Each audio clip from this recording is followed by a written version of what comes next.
on, new episodes of The View when she tries to pull the race card. Yes. And then she's like, America is racist. And then they're like, yeah, they might be racist, but they're not like slave owner racist. Like somebody that we... That's so true. Yeah. One thing, and I would have even actually not give her any, is she said, well, I guess that's just what they did back then. Yeah.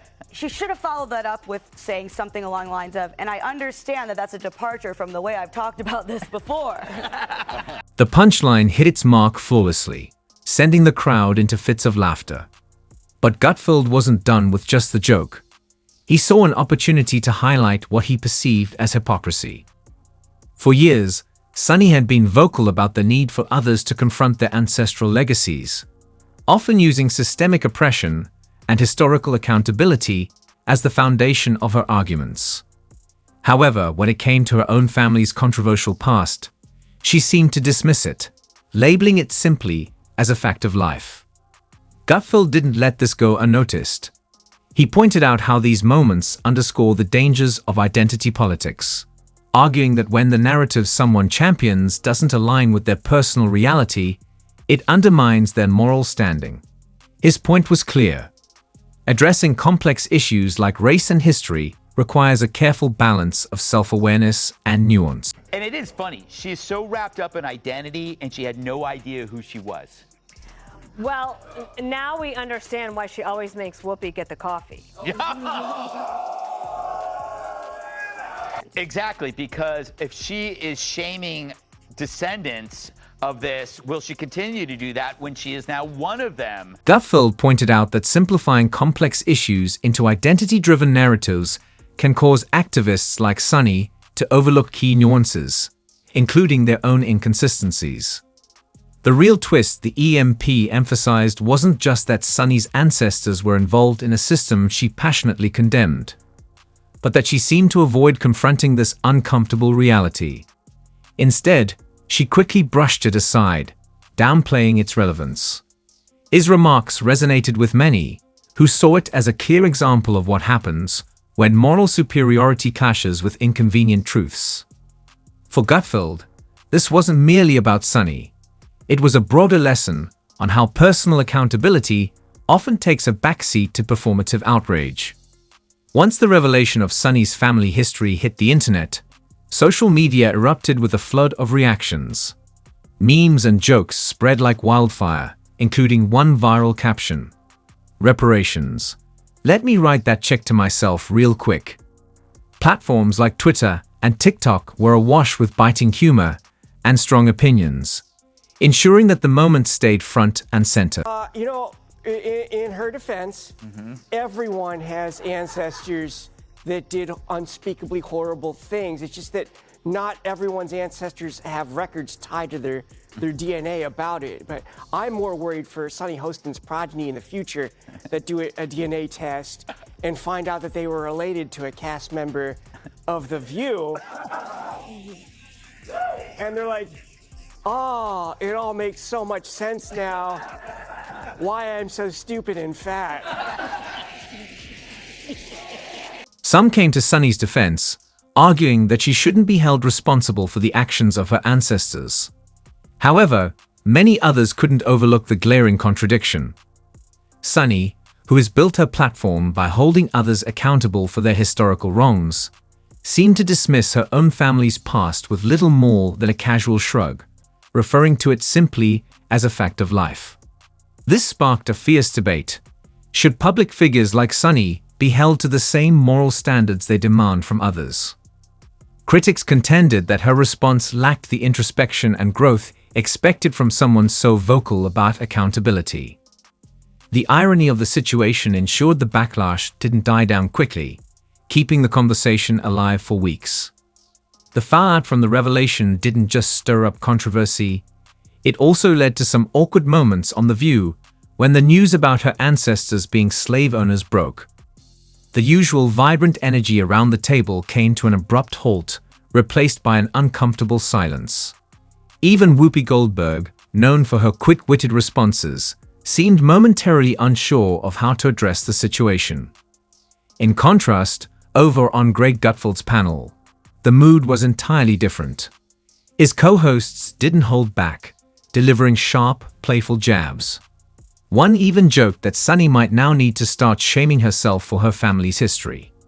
The laughter that followed emphasized their criticism of what they saw as her double standards, further undermining her moral authority. Rosie O'Donnell also chimed in, offering a more measured and reflective take on the situation. Yes, there's nothing worse than to find out you're a white woman. She's so disappointed. It's really disappointing. Her mother was white. Oh my The God. shame. Oh my God. The horror. It's PBS, I think, show about your history, and finds out that she's, this is fantastic. She is descended from slaveholders. She's descended from slaveholders, and she's been apparently getting a lot of mail about her call for reparations because it turns out she's going to be paying them and not actually receiving them. Rosie O'Donnell emphasized the idea that people should be judged by their actions, not their ancestry, while also highlighting how identity politics can sometimes oversimplify complex issues like race and history. Her viewpoint encouraged a broader conversation about how moments like these can challenge rigid narratives and push individuals toward uncomfortable self-reflection. The reactions to Sunny's situation were divided. Some saw it as an opportunity to delve into personal accountability, while others viewed it as another example of identity politics backfiring in a major way. Regardless of where people stood, the tension surrounding Sunny's response was impossible to overlook. Her reaction to the revelation about her family's past felt like a missed opportunity. Instead of using the moment to reflect or initiate a meaningful conversation about the complexities of ancestry and accountability, she quickly dismissed it as just a fact of life for someone who has built a career around holding others to high moral standards. This casual brush-off left many feeling unsatisfied. It could have been a turning point for growth. Sunny had the chance to confront the irony, share her internal struggle with reconciling her family's history, and use the moment to deepen discussions about historical injustices. It could have served as a powerful reminder that no one's past is simple or free from contradictions. Instead, the focus shifted to her perceived hypocrisy and reluctance to confront her own history, turning what could have been a profound dialogue into yet another debate over accountability. Sunny's story stands as a clear example that no one's history is without complexity, and that moral certainty can unravel quickly when inconvenient truths surface. Their situation raises an important question. If you demand accountability from others, shouldn't you be willing to hold yourself to the same standard? With the internet's reaction, viral memes, and Greg Gutfeld's sharp commentary, this moment isn't going away anytime soon. Whether Sunny chooses to address it directly or ignore it entirely will shape how people ultimately remember her. If you average out the View hosts, among the dumbest people on television. Sunny's dumb. Certainly not the brightest person. And what she just said just doesn't make any sense. It's just like so silly to say. It's not a well thought out. It's like if you had an idea for a premise and it was totally baked and half baked and you went on stage with it and it's nothing Just there. go for it. Yeah, there's nothing there. Sunny Hostin has recently been making headlines, but this time it's not for her usual fiery commentary on The View. The focus has shifted to her husband, Dr. Emmanuel Hostin, and let's just say the news isn't painting him in the best light. Dr. Hostin, an orthopedic surgeon and the head of Hostin Orthopedics and Sports Medicine, is now at the center of a legal storm. The accusations include insurance fraud, illegal kickbacks, and a massive RICO lawsuit involving a jaw-dropping 180 defendants. This is no ordinary legal matter. It's shaping up to be one of the most explosive scandals in recent history. Let's break it down. The RICO Act, which stands for the Racketeer Influenced and Corrupt Organizations Act, was originally designed to dismantle criminal enterprises like mafia syndicates. But in an unexpected turn, this case isn't about mobsters. It's about medical professionals, doctors, surgeons, and healthcare workers caught in a massive legal scandal. The lawsuit alleges that Dr. Hostin and others were involved in a scheme to exploit the healthcare system for personal gain. They're accused of accepting illicit payments in exchange for performing unnecessary surgeries and inflating insurance claims with procedures that may have never even occurred. Imagine this. Patients undergoing surgeries they didn't need, insurance companies unknowingly footing the bill, and money changing hands behind closed doors like a rigged game of chance. The difference here is that it's not just about money.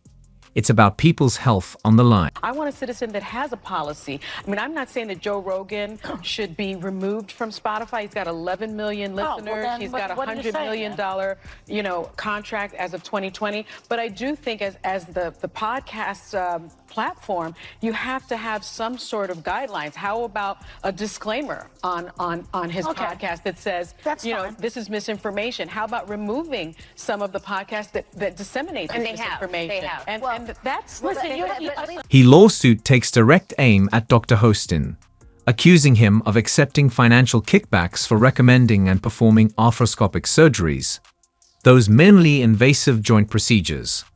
At first glance, these surgeries might seem routine, but according to the lawsuit, many of them were allegedly unnecessary.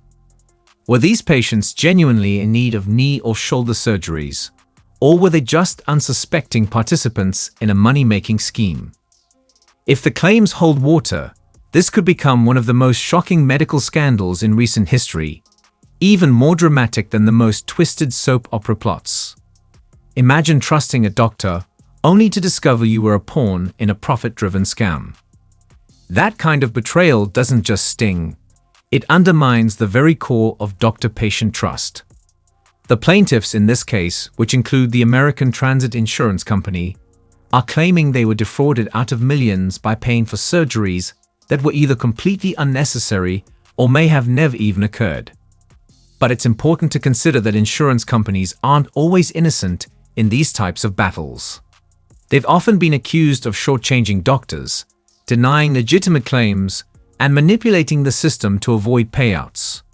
So the question remains, is this a genuine takedown of a fraudulent medical scheme, or is it simply a scapegoat strategy from an insurance company trying to recover from its own financial struggles? The lines are blurred, and as more details emerge, the public will have to decide which side of the story to believe.